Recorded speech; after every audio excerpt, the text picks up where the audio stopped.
Hello guys, welcome back to capital. और आप देख रहे हैं निफ्टी बैंक का चार्ट। और नीचे आरएसआई इंडिकेटर लगा हुआ है। इस पर मैंने पूरा कंप्लीट वीडियो बना के दिया है कि मैं इसे किस तरीके से यूज़ करता हूँ। और इसी चैनल में मिल जाएगा आपको, भी 4-5 दिन पहले अपलोड किया हुआ है। तो जाके एक बार आप उसको चेक कर सकते हैं कि किस तरीके से मैं अपनी स्ट्रेटजी आरएसआई के साथ प्लस करता हूँ और सही प्रॉफिट में अर्न कर लेता हूँ। तो चलिए ठीक है, यह है बैंक निफ्टी का चार्ट। ठीक है, कोई ऐसा मूवमेंट रहा नहीं। ठीक है, रेंज ही थी एक। और ना देखो सीईपी में फ़ायदा हुआ, ना पीई में फ़ायदा हुआ, ना कॉल और ना पुट। दोनों साइड मार्केट ने प्रीमियम दबा कर खाया और इससे ज़्यादा कुछ भी नहीं हुआ। तो चलिए अब इसको कर लेते हैं यहाँ पर डिलीट हम सारे लेवल्स, क्योंकि फेड की मीटिंग है और बैंक निफ्टी पे बहुत प्रभाव डालेगी। ठीक है, तो कुछ स्ट्रैटेजी की भी बात करेंगे। वीडियो में बने रहना, मिस कर दिया तो वो स्ट्रैटेजी चली जाएगी। ईजिली 10% जो प्रॉफिट है वो ईजिली कमाएंगे विदाउट टेंशन। विदाउट टेंशन, ठीक है, विदाउट टेंशन करेंगे। चाहे मार्केट अपसाइड का मूव दिखाए, चाहे मार्केट डाउनसाइड का मूव दिखाए, प्रॉफिट होना इसमें निश्चित होने की संभावना कम से कम 99.9% की होती है। ठीक है, तो इस चीज़ को हम हमेशा ध्यान रखेंगे। मैं कभी वीडियो के बीच में बात शुरू कर सकता हूँ, तो वीडियो को स्किप मत कीजिएगा। तो चलते हैं वनडे के टाइम फ्रेम पे। अब हम वनडे के टाइम फ्रेम पे क्या देखते हैं। वनडे के टाइम फ्रेम में वीकली टाइम फ्रेम लगा लेते हैं। मच वाली कैंडल हैं, और मंथली टाइम फ्रेम भी लगा के देख लेते हैं, चेक कर लेते हैं। ठीक है, तो ये है हमारा मंथली टाइम फ्रेम। और बनी है एक यहाँ पे सुंदर सी प्यारी सी प्रीवियस डे में डोजी कैंडल। ठीक है, तो ठीक है, लाइन चार्ट मेरा फेवरेट है, इसको मैं कभी नहीं छोड़ता। ये बहुत स्ट्रॉन्ग पॉइंट है मंथली का। ठीक है, और नीचे से जो पॉइंट है वो है ये। देखो चार्ट नज़रों के सामने ही तैयार हो रहा है, कोई पहले से प्री प्लान नहीं है। जो जो होता रहेगा वो बात करते रहेंगे। तो ये हो गई लाइन चार्ट के बाद। ठीक है, और अभी हम बहुत दूर हैं 51, 500, 300 से। और टॉप ऊपर जो है ये यहाँ पर हमारा काम करेगा 53,000। यहाँ पर एक यहाँ पर हर्डल है, ये वाला पॉइंट 52,800। तो इसको मैं अब यहाँ से हटा के 52,800, 52,800, 600 पॉइंट। ठीक है, कोई प्रॉब्लम नहीं है। और दूसरा पॉइंट है मेरा ये वाला। लाइन चार्ट फिर से आएगा मेरा, और ये पॉइंट 52,650 से।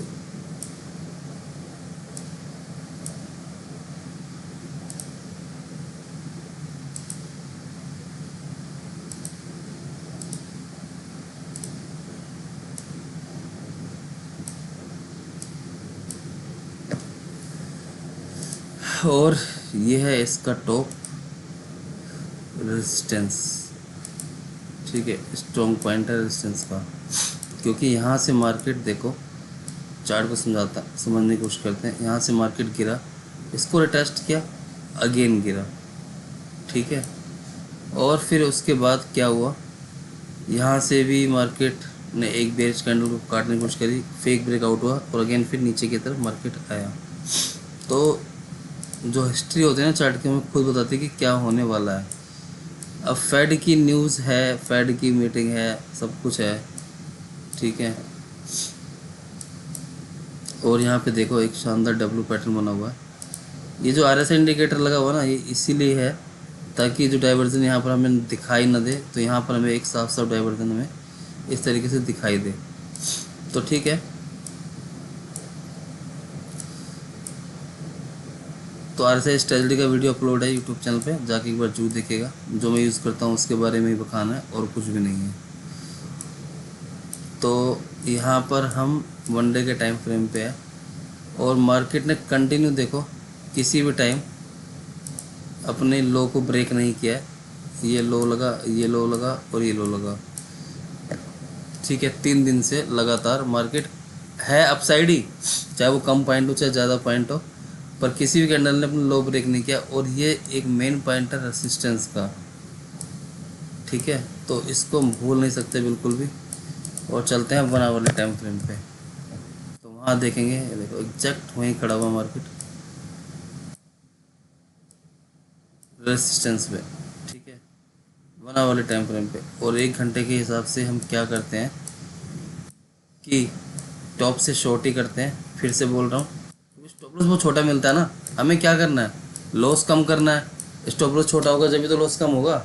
आप क्यों सोचते हो कि ये बन रहा है वो बन रहा है, यहाँ जाएगा वहाँ जाएगा? अरे टॉप और बॉटम पकड़ो ना, बॉटम से बाइंग करो, टॉप से शॉर्ट करो। मार्केट अब ट्रेंड में है, ठीक है, और रेजिस्टेंस लेवल स्ट्रॉन्ग है, हमारा फेड की मीटिंग है, सब कुछ है। RSI ने यहाँ पर काट भी रखा है, इसको कट भी कर रखा है। स्ट्रेटजी जाके वीडियो में देख लेना आप, आपको सब मिल जाएगा वहाँ पे।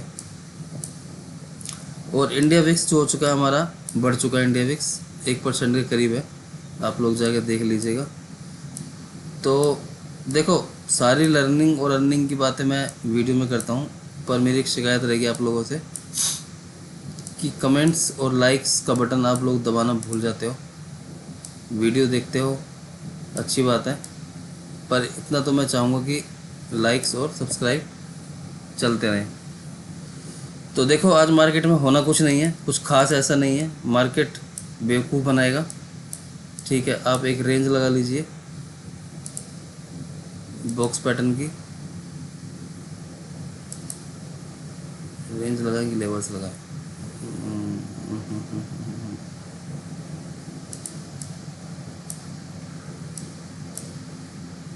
रेंज लगाएं कि लेवल्स लगाएं? चलो जो दिखता है वो लगा लेते हैं, ट्रेंड लाइन लगा लेते हैं। ये देखो, इस तरीके से अगर हम देखें तो ये एक चैनल भी हमारा यहाँ पर शो हो रहा है, ठीक है। तो मैं इसको एक बार डिलीट करके कुछ एक नए टूल्स के बारे में भी आपको समझा देता हूँ। पैरेलल चैनल कहाँ गया, ये रहा पैरेलल चैनल। कभी भी मार्केट में आपको इस तरीके से चैनल ड्रॉ करना हो तो हमेशा इसी टूल्स को ज़रूर इसको आप प्रयोग कीजिए, यूज़ कीजिए, काफ़ी बढ़िया टूल्स होता है ये। और इसमें क्या होता है कि जैसे कि टॉप है तो टॉप पे हम शॉर्ट ही करेंगे प्लान, ठीक है। और टारगेट पहला इसका होता है मिड लाइन तक होता है, यानी कि मिड लाइन तक होता है। अगर ये ब्रेक तो यहाँ से अगर सपोर्ट लेता तो ठीक है, नहीं तो फिर ये यहाँ तक मिड लाइन तक आएगा, ठीक है। इस टूल्स का जरूर ध्यान रखिएगा। और आज इसी टूल्स बेस पे ही करेंगे, फालतू के चक्करों में बिल्कुल नहीं पड़ेंगे, क्योंकि रेंज भी है यहाँ पर इस तरीके से दिख रहे हो, 2 दिन से लगातार एक ही मार्केट रेंज में है। तो हो सकता है कि आज भी इसी रेंज को कंटिन्यू करें, क्योंकि मार्केट कल, आज फेड की मीटिंग जो है, आज हमारी है क्या, फेड की मीटिंग, ठीक है, और वो होगी शाम को ही, ठीक है। ऐसी पॉसिबिलिटीज़ है जहाँ तक मेरे को नॉलेज है, बाकी सही है गलत है मुझे नहीं पता, क्योंकि मैं टेक्निकल ज़्यादा यूज़ करता हूँ चार्टर के ऊपर। शाम को उसके आउटकम आएंगे, तब मार्केट उस हिसाब से रिएक्ट करना शुरू करेगा, ठीक है।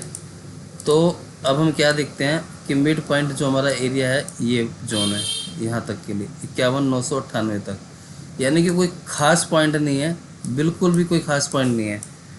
तो मुझे नहीं लगता कि आज के दिन हमें मॉर्निंग में कोई बैंक निफ्टी में तो स्पेशली ट्रेड नहीं लेना चाहिए, ठीक है। निफ्टी तो फिर भी थोड़ा सा ठीक सा लग रहा है, क्योंकि वहाँ रूम भी है, जगह भी है, सब कुछ भी है। तो फिर भी चार्ट को देख के तो मैं ट्रेड जरूर प्लान करूँगा, मेरा ऐसे रेट हो तो हो। अब करते हैं चार्ट की बात, 15 मिनट के टाइम फ्रेम पे आते हैं। चैनल मैंने लगा के दे दिया, टॉप पर हम खड़े हुए हैं, ठीक है। और यहाँ सपोर्ट है, जब तक कौन सा लेवल, वे सपोर्ट कहाँ पर आ रही है हमारी, यहाँ पे नहीं, यहाँ पर आ रही है, ठीक है। जब तक 52,000 का लेवल मार्केट, 52,090 कर लेना, 51,990, ये 5-10 पॉइंट छोड़ने होते हैं टारगेट लेने से पहले भी और टारगेट प्लान करने से पहले भी, तो श्योरिटी हमारी ज़्यादा हो जाती है। चलो 80 पे लेंगे आज, ठीक है, कहीं ऐसा ना डिप मार के ऑफिस ऊपर भाग जाए। 75 कर लेते हैं, 75, ठीक है। तो यानी कि 51975 के बाद ही एक यहाँ पर पुट की पोजीशन होगी, ठीक है। पुट की पोजीशन होगी, टॉप पर खड़े हैं, कॉल का सिनेरियो ये 2 दिन की अगर रेंज ब्रेक करेगा तब देखेंगे। फिलहाल पुट की तैयार कर रहे हैं। जैसे इस लेवल को यहाँ पे ब्रेक करेगा, ठीक है, तो पुट जाएंगे और जो कैंडल ब्रेक करेगी सिर्फ मात्र उसका हाई ही इसमें एसएल होगा हमारा। तो कोशिश करना कि ज़्यादा बड़ी कैंडल अगर ब्रेक करती है तो एंट्री मत करना, क्योंकि इस तरीके से मार्केट वापस ऊपर जा सकता है। और करना तो क्विक एंट्री हो सकती है, यहाँ पर क्विक एंट्री हो सकती है और उसके बाद वापस से हम तुरंत एक ही शायद मूव आए पलक झपकते ही और मार्केट फिर ऊपर जाए, क्योंकि रीज़न है इंडिया विक्स का, ठीक है। ये बात आपको कोई भी नहीं बताएगा, इंडिया विक्स अपसाइड में है 1% के करीब, तो इस चीज़ को हमें ध्यान रखना होगा। तो ठीक है, और आज बैंक निफ्टी की देखो एक्सपायरी भी है, तो स्पाइक्स लगने के लिए तैयार रहेंगे अप साइड और डाउन साइड दोनों साइड। और कॉल कहाँ पर लेना है हमें, इस रेंज को बिल्कुल छोड़ देंगे, ठीक है, इस रेंज को पार होने देंगे। और रेजिस्टेंस ऊपर हमारे खड़ा हुआ है, तो रेजिस्टेंस के तौर पे 301 350, तो 350 के बाद हम डेफिनेटली एक कॉल पर ले सकते हैं 52,350 के बाद निकलने देंगे, थोड़ा सा ऊपर की तरफ 300 क्रॉस करने देंगे, 350 आ जाएगा तो शॉर्टी थोड़ी सी मिल जाएगी। और वापस से क्या करेंगे, एसएल आज मेरा बड़ा हो सकता है अगर ये निकालता है तो, किसी भी टाइम जिस टाइम में निकालेगा, तो एसएल मैं आज दूंगा 70 पॉइंट का, तो यानी कि जो एसएल होगा 52,280, ठीक है, ये मेरा एसएल होने वाला है 70 पॉइंट का। और फिर टारगेट भी ऊपर की तरफ मैं अगर लूँगा तो जो टारगेट होंगे मेरे 52,800 तक के टारगेट या 53,000 तक के टारगेट मुझे देखने के लिए मिलेंगे। अगर एसएल बढ़ा है तो मेरा टारगेट भी ऊपर की साइड अप साइड टारगेट बढ़ा है, जिस भी टाइम ब्रेक करेगा और तैयार रहना इस चीज़ के लिए। पर मेरा पूरा अंदेशा है कि मार्केट इसी रेंज में रहने वाला है, ठीक है। हो सकता है कि हल्का सा मूव दे दे, ठीक है, इस मिडल लाइन को ब्रेक करे वापस फिर ऊपर भाग जाए, तो ये सब सिनेरियो होने वाले हैं। या 300 को ब्रेक करे, भाई लोग एंट्री करे, 300 ब्रेक हो गया और एंट्री करते ही सिर्फ सीधा फिर दाएं से इसी रेंज में मार्केट आ जाए, यह होने की प्रोबेबिलिटी बहुत ज़्यादा है। मार्केट पूरा साइडवेज हो सकता है। और रही बात स्ट्रेटजी की, स्ट्रेटजी का जिक्र मैंने निफ्टी की वीडियो में भी किया था। स्ट्रेटजी की टाइमिंग रहेगी 3:15, ठीक है, 3:29। और इसमें हमें क्या करना है, इसमें हमें उठाना है सेंसेक्स, ठीक है। और सेंसेक्स में लेना है क्या, एटीएम लेना है, ठीक है, कॉल और पुट दोनों, ठीक है। अब कंडीशन क्या होनी चाहिए, एक तो टाइमिंग की कंडीशन ये होनी ही चाहिए, इससे पहले इस टाइमिंग का कोई मतलब नहीं बनता किसी भी कीमत पे और किसी भी सूरत पे। तो ये तो होगी टाइमिंग की बात। अब हमें करना क्या है, कॉल पुट कैसे लेना है। कॉल पुट ऐसे लेना है, एग्जांपल के लिए मान लो इसको मैं डिलीट कर देता हूँ, ठीक है।